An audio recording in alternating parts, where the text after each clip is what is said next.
This is the audio version of the book Jailer by Acharya Vijay Abhishekar Suriji Maharaj in the voice of Rahul Kapoor Jain. Chapter 8. Petrol, Water. There was a fire in a building. It appeared as if the rising flames from the fire were trying to touch the sky. In that building lived two brothers who got into an argument. The elder brother blamed the younger brother. It was your mistake due to which the fire broke out. The younger brother was not to be outdone. He said, "How was it my mistake?" "It was definitely your mistake." The neighbors protested. "First, extinguish the fire." Both the brothers refused to do so, saying, "No, let us first resolve whose mistake it was. Then only shall we put off the fire."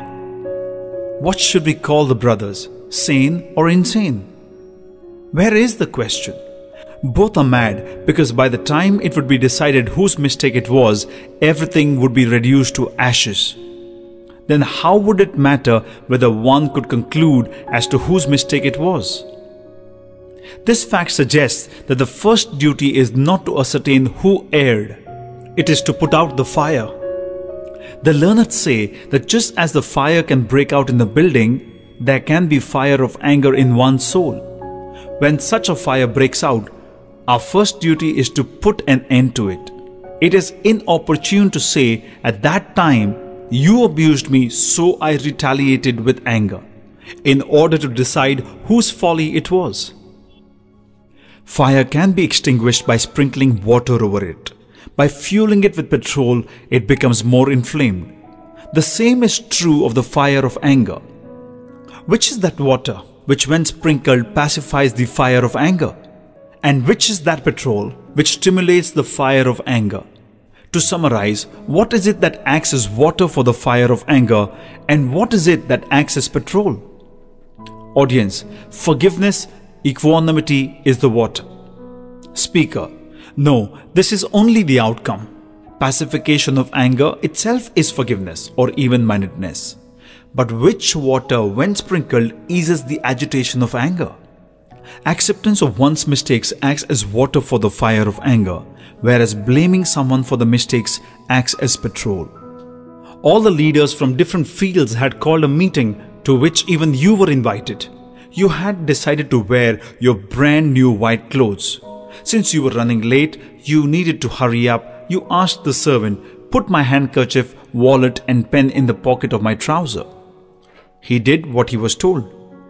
As you were about to leave, you noticed a blue ink mark near the pocket. The servant had put the pen inside the pocket but had forgotten to put the cap on properly. On seeing the blot, you lost your temper. A tight slap landed on the cheek of the servant. "You idiot! Why did you not close the cap properly?" Another time, on a similar occasion, it was you who had put the pen in the pocket but had forgotten to close the cap tightly. In no time, the stain had shown up. You noticed it, but would you lose your temper like before? Would you also slap yourself with the same force? Why not? Is it because you're not angry with yourself? Why not? It is because you have realized your mistake. Let's say you were on a month-long trip. Your partner struck a deal due to which a loss was incurred. On your return, you learn about this bad decision and tell him, "Is this any way to do business? Why wasn't I consulted? Could you not have waited till my return? There has been a small loss this time. Tomorrow it could be a bigger one. This way we can become bankrupt soon." You become agitated in this setting. In an inverse situation, when the partner was away, you struck a deal and incurred a similar loss, upsetting your partner greatly. You tell him, "Why are you so upset? This is business and there are bound to be ups and downs in it. Sometimes losses will be incurred. Instead of fighting over it, we should pay attention to another deal so that we can recover our losses." How would we behave and what would our language be when it is someone else's mistake, and then on realizing our own mistake, what would our deportment be? It is a holiday. A father and son were sitting on the chairs in the courtyard of their house reading newspaper. Suddenly, there was a noise from the kitchen of a glass jar falling and breaking. The father told the son, "Go inside and check who broke the bottle." The son, without going inside, replied, "It was mother." "Son, how would you know without checking?" "Father, I know this because there was no other sound after the jar broke." It is clear from these daily occurrences in one's life that when a person sees his own mistake, there is no fire of anger. On the other hand, the minute he starts seeing others' mistake, he cannot save himself from the fire of anger. For all the above matters, the example of Agni Sharma is like a litmus paper test for us. Agni Sharma had reached a forest where there were other austere ascetics practicing penance. The ascetics knew that Agni Sharma's month-long fast had not been broken with Aparna and were disconcerted at the thought. Some people were offended, others were displeased with Gunasen. However, Agni Sharma told them, "Let Gunasen, the devotee of the esteemed teachers, remain healthy. I have now not to worry about food. It is not going to matter to me whether my fast is broken or not." When Gunasen arrived at the hermitage, he was apprehensive about talking to the Kulapati about having missed the Parna. At that time, the Kulapati tells Gunasen, "Dear boy, an austerite is like everyone's mother. Why should you feel ashamed or hesitant to talk to him?" At the time of the second Parna, Agni Sharma arrived at Gunasen's place, but no one accorded him a welcome or gave him any attention. After waiting for some time, he returned without doing his Parna. In the meantime, Gunasen remembered that he had missed the Parna. Extremely upset, he started running towards the hermitage hurriedly. He met Agni Sharma on the way and requested him to return and give him the benefit to break his month-long fast. Agni Sharma at that point said, "The austerities are true to their vows. The austerities follow and protect their vows completely. They do not make any concessions. Therefore, I cannot come back for Parna. The austerities are even-minded about whether a Parna is done or not done. It has not made any difference to me that the Parna has not been done. I am as composed and happy as before." Let us reflect on Sri Haribhadra Suriji Maharaja's words on the third Parna being missed. Due to his ignorance of having not immersed his soul in the supreme path of attaining liberation, he became bound by Kashaya. His keenness to improve his next birth was completely destroyed, and so was his faith in the religion. In its place, animosity, which is like the root of the tree of unhappiness, was generated. Intense pangs of hunger caused him physical pain, making him covetous of food. He forgot the doctrine of karma taught to him by the Kulapati. That is why he was possessed by ignorance. To have missed his Parna thrice and as a result having to bear the affliction of pain and misery are all due to the deviousness of Karmasatta and not of Gunasen. Gunasen is merely a jailer. Such a thought process is Paramarth. To maintain equanimity as a consequence of his thought process is Paramarthic path, leading to the welfare of the soul and achievement of glorious future births. He fell short in assimilating with the path. He started thinking of Gunasen as guilty. Seeing Gunasen's mistakes, his anger was ignited. He became incensed. There ended his thought about his future lives or his faith in the religion. Enmity, which is the origin of all miseries, pains and afflictions, possessed his mind. The result of the litmus paper test is clear. Till his Parna was missed twice, he saw it as his own mistake and considered it as a fruit of his past karmas. His mind till then was calm, contented and pure. However, the third time that his Parna was missed, he started seeing it as a mistake on Gunasen's part. The fire of anger spread within him, which engulfed the peace and beauty of his mind, his composure and his happiness. Instead, his mind was soiled with the blackness of agitation, cruelty and a feeling of animosity.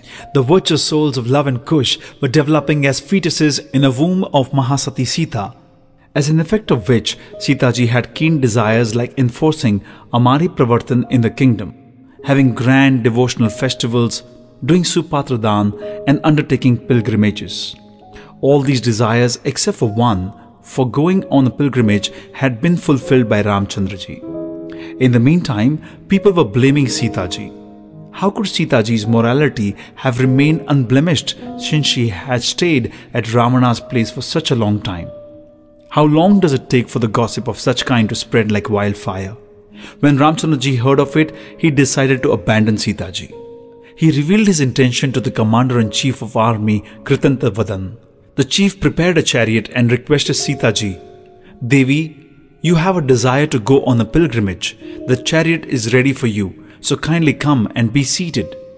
Sitaji, not suspecting anything, settled down in the chariot. The chief drove the chariot to the middle of a jungle and then abruptly stopped. "Brother, why have you stopped here? There is no tirth in the sight here." The chief had tears in his eyes. He related everything to her.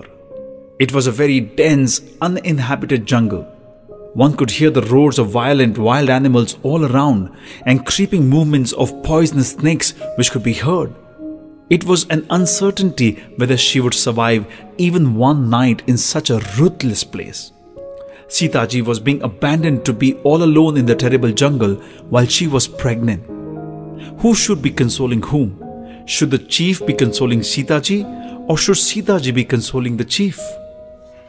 The amazing thing was, on realizing her own mistake, Sitaji calmed the chief down, who was crying. "Brother, why are you crying? It is not your fault. You are just carrying out your duty by obeying your master's order, which is also my duty as a wife. How can you even blame the master? He is just performing his duty of satisfying his subjects who he rules over. Why even blame the subjects? These are the same subjects who had hailed me earlier by such names as Jagadamba, Mahasati, Sita Maya. No one is to be blamed. It is Karmasatta who is making them change their views." While returning, the chief asked Sitaji, "Do you have any message for Ramchandraji?" Even at that time, there was no sarcasm or abuse from Sitaji. Like, what kind of justice is this? You just heard one side and then ordered me to be banished? I should have been heard too. Besides, even a common man who wants to abandon his wife leaves her at her parental home. You are a great king, so you have the prerogative to leave your wife alone in the middle of the jungle. Your propriety is indeed praiseworthy. How could she be so calm, peaceful and collected? The answer is through Swabhul Darshan. When a person sees his mistake and prepares his mind to bear an affliction, fully realizing that it is my own mistake and that I have to bear the result of it, then it becomes easier to withstand the affliction. If a person who's walking is told that the distance to be travelled is 12 kilometers and if it turns out to be 15 kilometers, he would get annoyed. If he was told from the beginning that the distance is 15 kilometers, he covers it with ease because he is mentally prepared for it. This is to say that a person who admits his mistake is mentally prepared to bear the pain with ease and therefore is able to maintain his composure. When a person who sees others' mistakes thinks, "Why should I bear the consequences of his mistakes?" he is not only unprepared mentally to bear the pain, he also develops a mental inclination to avert the pain or resist it. Yet, it is not possible to avoid the pain. At that time, his ego gets hurt as his desire to avoid the pain is crushed. He experiences helplessness. All these forces makes his misery all the more unbearable. When an elder sister-in-law who is trying to avoid her own chores is forced to do even the younger sister-in-law's work, how painful would the situation seem to her? When the situation of undergoing pain presents itself, one is bound to experience agitation and confusion. When you think of someone as the root cause of all your troubles, he is going to appear to you only as an enemy. Who would be prepared to endure afflictions given by an enemy? There is no choice but to suffer them. This makes the soul perplexed. He becomes extremely impatient to get even, and therefore, till he is able to avenge himself, his mind is not at rest. Besides, he had committed the mistake way back in the past. Now there is no possibility of his diminution. Therefore, there is a mental acceptance of the fact on his part that it is not in his hands to reduce whatever he has to bear as a punishment.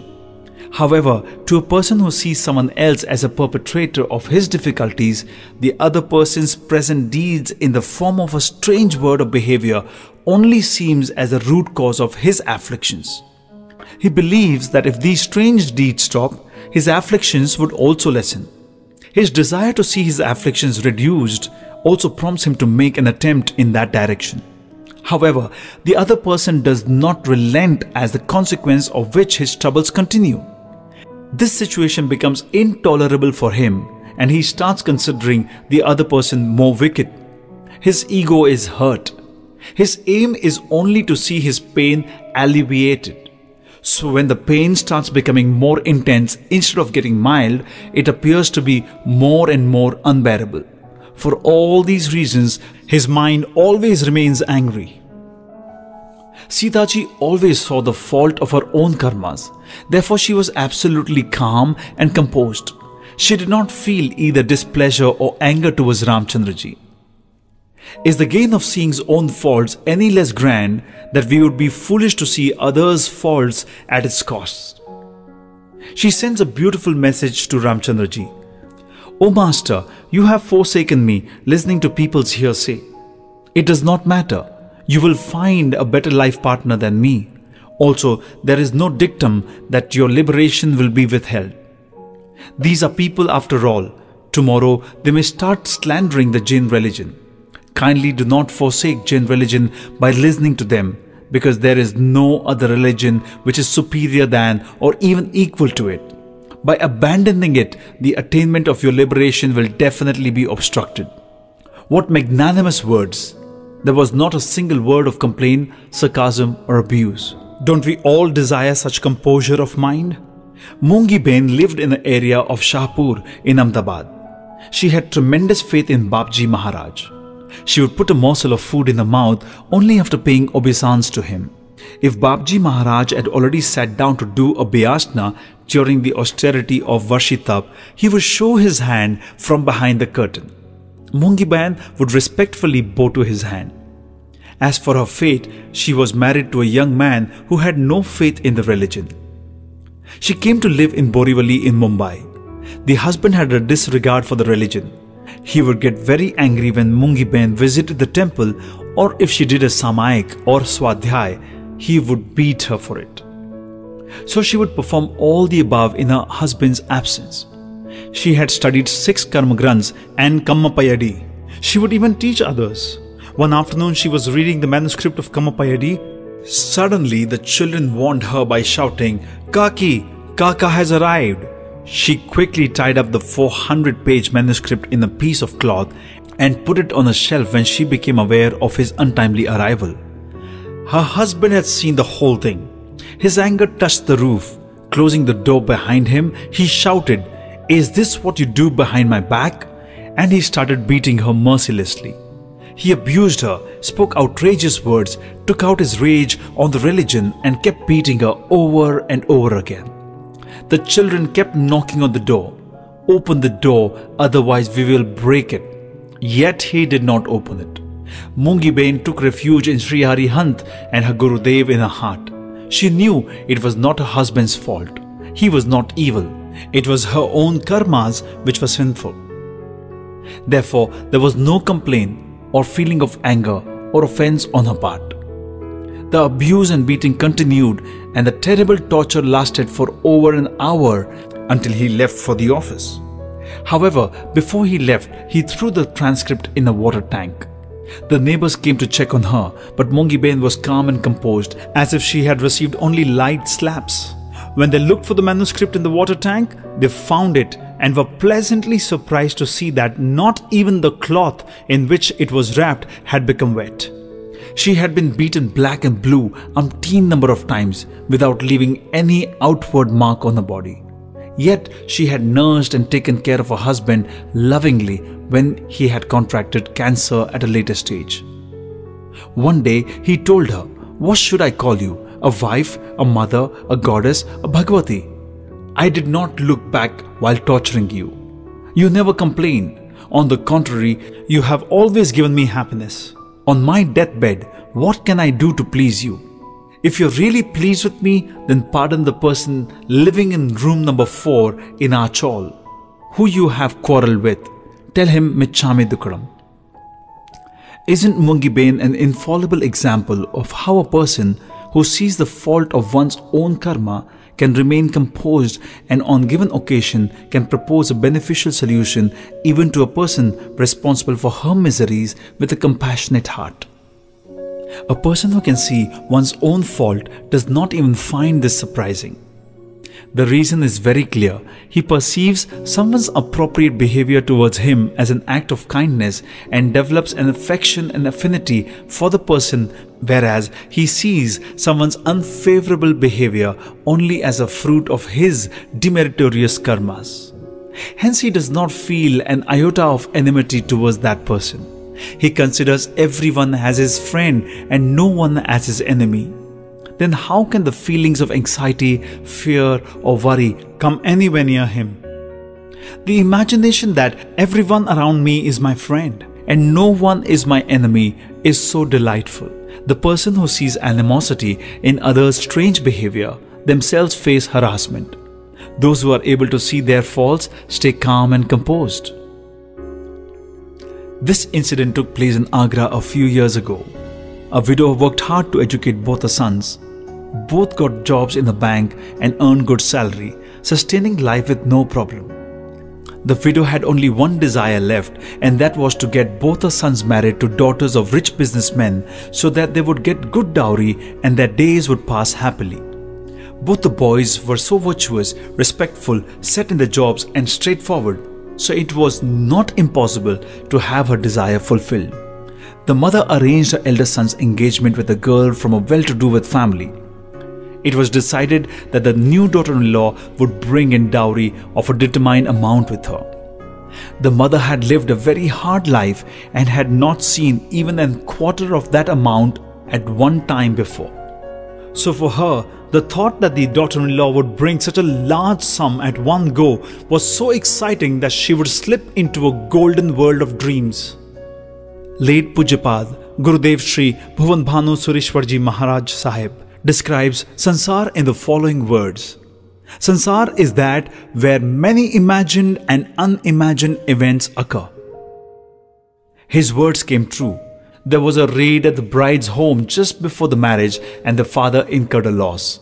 All his capital was wiped out. The marriage took place at the appointed time, but the father of the bride failed to bring the dowry. The mother's dream was shattered. All her expectations and dreams came to nothing. However, there was nothing that she could do. The daughter-in-law entered the house but was unable to make a place for herself in the mother-in-law's heart, which was then filled with dislike and a hidden hatred for her. Undoubtedly, the daughter-in-law was very cultured, quiet and virtuous. She loved her mother-in-law from the heart and served her more than even a daughter would. She was enthusiastic about the household chores and even dexterous at them. Despite having so many qualifications, she was unable to win over her mother-in-law's heart because her mother-in-law failed to see any good in her. She could only think of how her hopes for a good dowry were destroyed. The learned tell us, do not have any expectations, because even if one expectation is bespattered, we will fail to notice the other good things. We will not be able to appreciate the uprightness of a person, nor will be able to have a bond of affection with him. After some time, the younger son got married. His wife brought in dowry even higher than that determined for the elder daughter-in-law. The mother's expectation was more than fulfilled. Just for that reason, the younger daughter-in-law became the mother-in-law's favorite. As a result, the mother-in-law became partial towards her.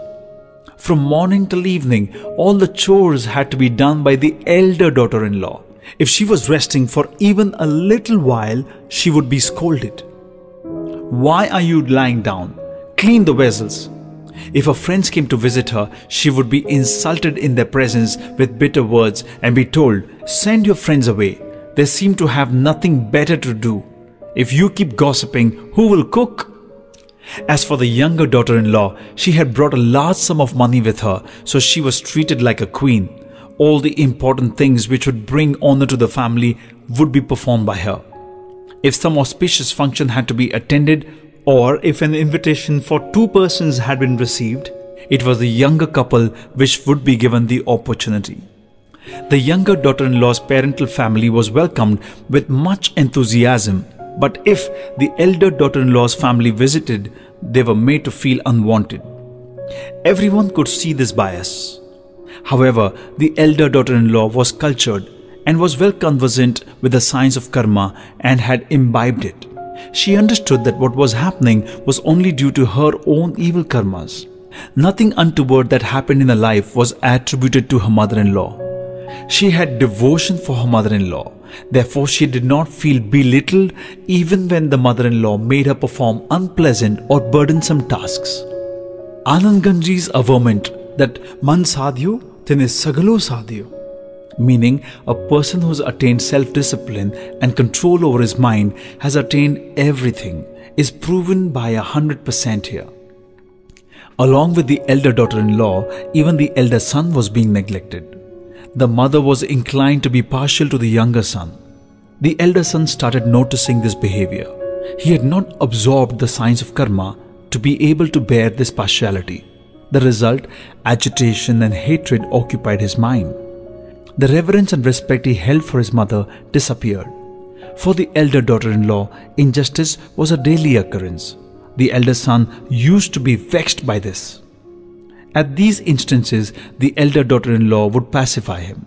The son used to blame his mother, while his wife would blame herself. Both would have long discussions about these matters. Son, you are so obedient and follow her bidding. How are you then to blame? Daughter-in-law, my fault is that my karmas are evil. Son, how is that? Daughter-in-law, if my sins were not wicked, my father would have been able to present the dowry, and then mother would have loved me equally. Son, that is fine, but mother is being unfair even to me. What is my fault? Daughter-in-law, even your karmas are sinful. Son, how are my karmas sinful? Daughter-in-law, if they were not evil, wouldn't you also have married a wife who brought a large dowry?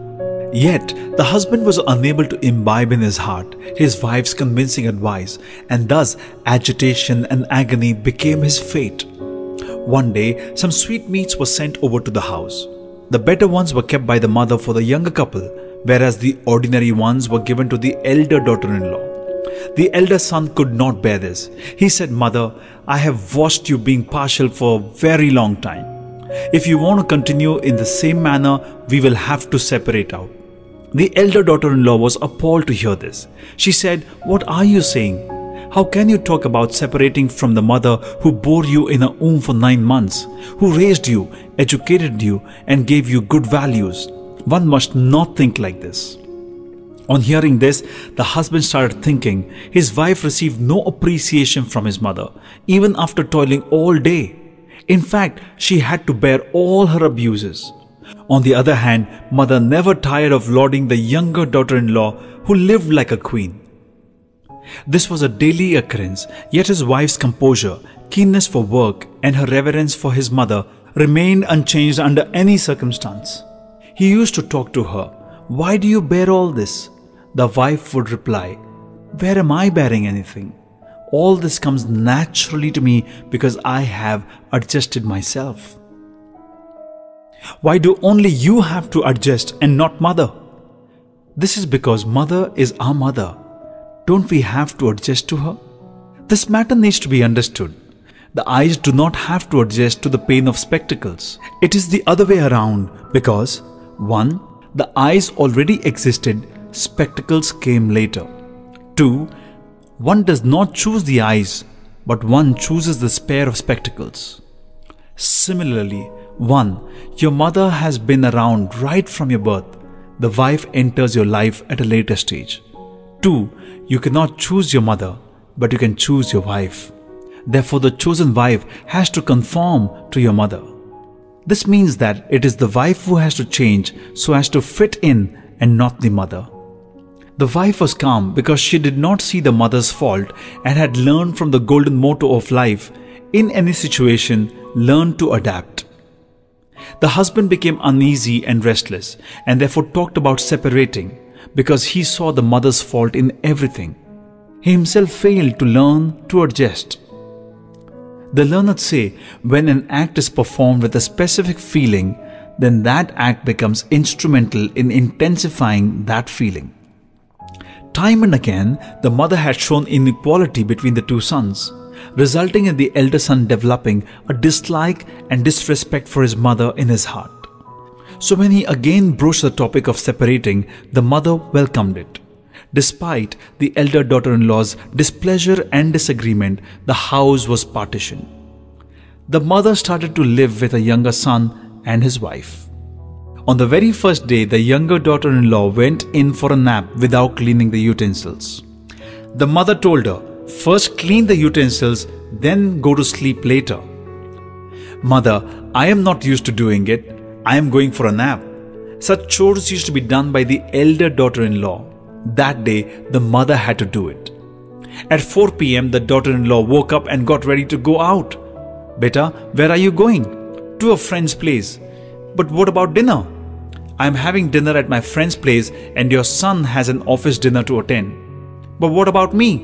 "There are khakras in the house. Make your tea and have the khakras with it." The next day, mother told the daughter-in-law, "Beta, these clothes have to be washed." "Ba, I'm not used to doing these chores. Why don't we keep a servant?" "Beta, our income is not that big. How will we manage with this smaller salary?" "But Ba, I have bought a big dowry with me. We will pay the servants from that amount." The younger daughter-in-law did not know reverence, affection, or hard work. She wanted to live a life which she was used to in a parental home. The mother started worrying. How long would it take to exhaust the dowry amount? She felt sick, worrying about the financial situation. The son was very particular about administering the medicines. However, the daughter-in-law had not learned that just by administering the medicines, one could not cure her disease. "Beta, I have to take the medicines 4 times a day. Please give them to me at an appropriate time." "Ba, I have kept them on the table next to you. Keep taking them at a fixed time." At the time of taking medicines, the mother called out the daughter-in-law, "Beta, can you give me some water for the medicines? I'm leaving a pot of water for you. Do not constantly call on me." The younger daughter-in-law had not learned to serve anyone. She was lost in her own world. Till then, the mother had not conveyed the news of her illness to her eldest son and daughter-in-law. However, the daughter-in-law somehow found out and she immediately visited to inquire about her health. She brought ukalas from her house and somehow managed to finish her household chores to come and sit beside her mother-in-law for entire days. She would talk very sweetly to her, would press her legs and see to all her needs. Slowly, the mother started recovering and one day was absolutely fine. She bowed down to her daughter-in-law with tears in her eyes. "Mother, what are you doing? Why do you cry so?" "Beta, I did not recognize your good virtues. I harassed you a lot, said bitter and harsh words to you. How can one compare your greatness with my pettiness? Please forgive me." "Mother, why do you ask for forgiveness?" "It was my karma which harassed me and not you. Where does the question of forgiveness arise?" Truly, she had never seen her mother-in-law's fault in any of her afflictions. Therefore, she did not harbor a grudge or complaint for her mother-in-law in any corner of her heart. The mother said, "I have to make a request. Will you accept it?" "Mother, you do not have to make a request. You just have to bid, and we as children just have to obediently follow your command. Tell me whatever you wish." "Beta, my wish is that this partition should be removed." "Yes, mother, it shall be done at once. Why delay a good deed?" People who stay calm and collected in this life achieve a beautiful outcome. And what about in the lives to come? Let us now enunciate this doctrine to learn about the grand rewards bestowed by nature in our lives to come by citing Nagketu's example.